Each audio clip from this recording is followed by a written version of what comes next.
If I knew what I knew now, Joe, I'd have did them greasy. Hold up, ain't new now like a wave grease? Yeah, these bums fry food in the same grease. I just left Santorini, we don't do the same grease.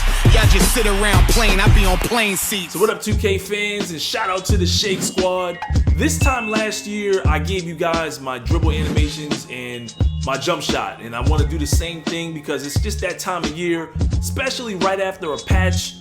If you have certain things that are not working for you, maybe I could come and help you out a little bit.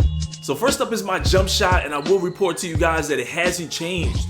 We just got done doing the Puma event all weekend, and for the first time in a long time, I was able to green for the majority of the time. I had very few games where I was shooting multiple whites and they were going in.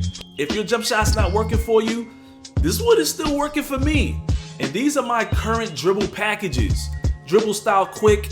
There's a couple other ones that you guys can use that are actually pretty good too. But Quick gives you that really good burst of speed where your man kind of tucks his shoulder down. Kind of like Michael Jordan when he goes to the rim. Like he ducks himself really low and then he explodes. Now I've been using LeBron James signature size up mainly because it's a carry. And this is something we all know LeBron does. He carries, he travels. But it's in 2K and it's kind of funny when he does it. This right there, that little carry, when he holds the ball, somebody was doing that to me when the game first came out, and I was shocked that he was able to get away with it. I don't really care for the park size ups. I don't really do them, but this is the one that I use.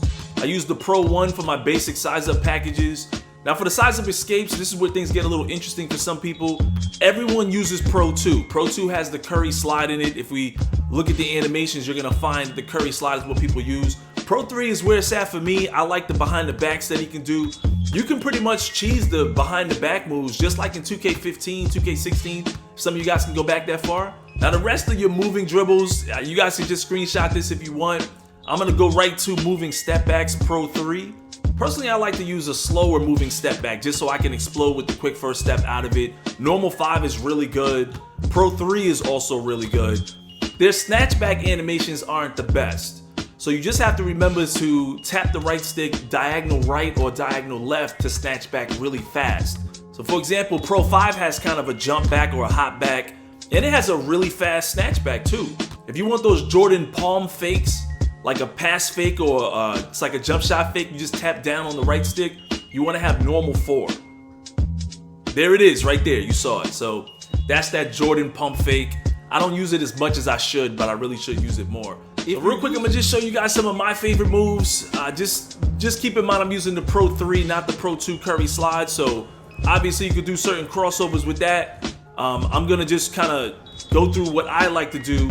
So one is the double behind the back move. You can kind of mix these things up. I like the hezzy out of it, hezzy behind the back. That's always one of my favorite things because defenders don't really know how to stop this. Like, especially with how weak the defense is this year. Then there's the behind the back sham god, and bam, you hit them with that move, and a lot of times they go crazy. I seen them stumbling. I just didn't know I could drop somebody with this, but yeah, you can definitely drop someone with it. That one gets them all the time, man. Like, they just never know how to D that up, and I'm usually wide open for a 3 afterwards. And last but not least, we'll go over momentum dribbling. I like to do it out of a lot of different combos. Right there, I did it 3 times. You can do like a double momentum spin step back just to add some flair. Now you're wide open for 3, greening that from deep. So obviously there's a whole lot more you guys can learn. I'm just giving you guys a little piece of some of the things that I like to do. There's a whole lot of dribble god moves you guys can experiment with as well, all on the right stick. Oh, and didn't they say they patch fades? I don't think so. Let's see if I can green one real quick. There we go. Wait, what about the right side? Momentum fade, bottoms. Let's get the behind the back. Green again. Let's go. They ain't patched nothing. First, we're gonna jump into the rec center. Some older footage, but with the same jump shot. But peep the jump shot landing. A lot of guys believe the jump shot landings like affect your jumper. I kind of believe that too. Like, I switched it up once. and I wasn't hitting as much. Maybe it's because of the way we see things. Maybe I'm looking at my feet and I time it better, but my buddy Lotto believes that, put me onto it. I think that once you find a jump shot landing you're used to, stick with it because it'll help you build that confidence to shoot more greens. I'm not the best shooter, never was a really great shooter, but this definitely helped me get my timing down. God damn. So if you're struggling, check your jump shot landing. Let's go. As I catch a mean body, I'm gonna catch another one. Cross, go right to the paint, don't jump. Oh, I'm flexing on him, let's go. And we're not done. Somebody trying to get to these guys quick and get up out of here. But yeah, that's my tip on that, man. If you're struggling with your jump shot, check your jump shot landing. You might have to change it. Now back to the park. This is a Wacky Wednesday footage. I showed some of this footage a while ago. We're gonna go back to this and some other footage that I didn't show you. This is my scoring machine, and I have a two-way thread as well that has the same jump shot, same height, slightly less speed and acceleration, but overall, virtually the same build in terms of how offense is done.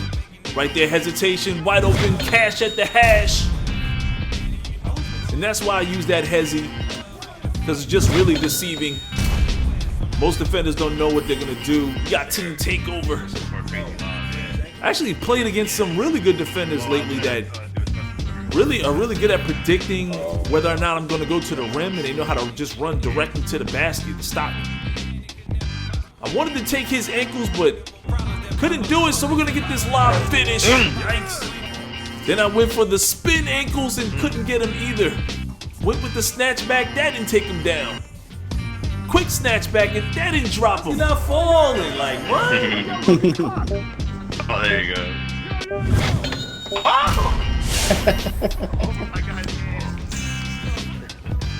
Caught him spinning. I personally like the direction that 2K's going with the controls now. Like, I feel like I have a lot more control over what I do. Right here, I have to tell my man Fatal to go further down into the corner. I like to ISO, so we're gonna get this mid-range money. I hate when my teammates do that. I always have to tell them, I need space. It takes a lot of space to break ankles these days. You guys know I like to ISO. I try to be the guy that carries my team. But of course, if we're playing good team basketball, we're moving the ball around, I obviously don't mind playing that way as well. You know, of course, we want everybody to be involved as much as possible. It's just, when you have shot creating takeovers, the only way for you to get an A grade is you have to hit a lot of shots. A lot of fadeaways. And I still don't like that the way 2K has it, man. Like, I don't think it should be that way, because if you're not hitting a whole bunch of shots and you have sharp takeover, you're not getting that A grade and your overall is gonna drop. So I think 2K really needs to consider changing that. Step back, wide open, white! Give me a little bit of that white privilege. Pump fake, hash mark, what are you doing? Buckets! 9 to 20. And I should have banged on him right there. Off the glass. Final game, I'm gonna be comboing up. I actually faced some really good dribble guys lately, so don't think that what I'm showing you is the limits of what you can do in this game. I know when this game first dropped, a lot of people was complaining that there wasn't enough dribbles. This seems to be a lot. Don't get it twisted. There's a lot you can do in this game. I've actually had some moments too recently where, like, it feels like guys that are not good at the game are the ones that I fear the most. As I take advantage of my gated community unity, I got all the privilege. Kick it back out wide open. You know it's going down. That's the last one for me, bro. But yeah, low overalls, low rep. Those are the guys I fear the most. Because for some reason, 2K just lets them hit everything. I sometimes feel like I have to green all my shots. Of course, if I'm cooking and we're doing well, and we're just breaking the team down, I don't mind if I hit a white or two. But these guys be hitting consistent whites. And lately after the patch, it is really getting out of control. How do you guys like my white Star Wars Stormtrooper fit? That's what I was going for. Let me know in the comment section if this helped out. Man, just gravity. As always, smack that like button to show your support and subscribe. Hit that bell for the notifications. And I'll see you guys in the next one. Tagman definitely coming back. Spray him down. Let me know in the comment section, do you guys respect snipers? Or do you just find them annoying? Sit your ass down. You get knifed in the dome. Where you going? You too, buddy. Ah!